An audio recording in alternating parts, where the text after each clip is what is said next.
السلام علیکم ورحمۃ اللہ وبرکاتہ نحمدہ ونصلی علی رسول الکریم اما بعد۔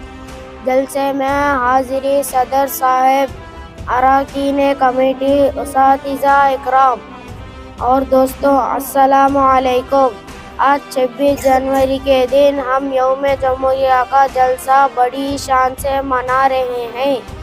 آج ہی کے دن دستور ہند عمل میں آیا۔ جب انگریز ہمارے ملک سے چلے گئے تو ہمارے ملک کو آگے بڑھانے کے لیے کوئی بھی قانون نہیں تھا۔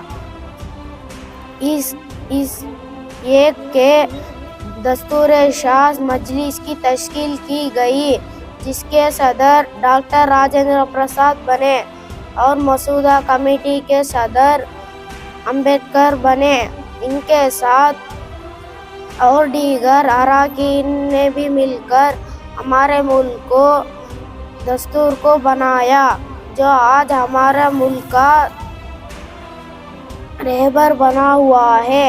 اس دستور کو بنانے میں 2 سال 11 مہینے 18 دن کا وقفہ لگا۔ آخرکار 26 جنوری 1950 کو ہمارا دستور عمل میں آیا۔ میں سبھی کو عوامی دن کا بہت بہت مبارکبادی پیش کرتے ہوئے میری تقریر ختم کرتا ہوں۔ السلام علیکم۔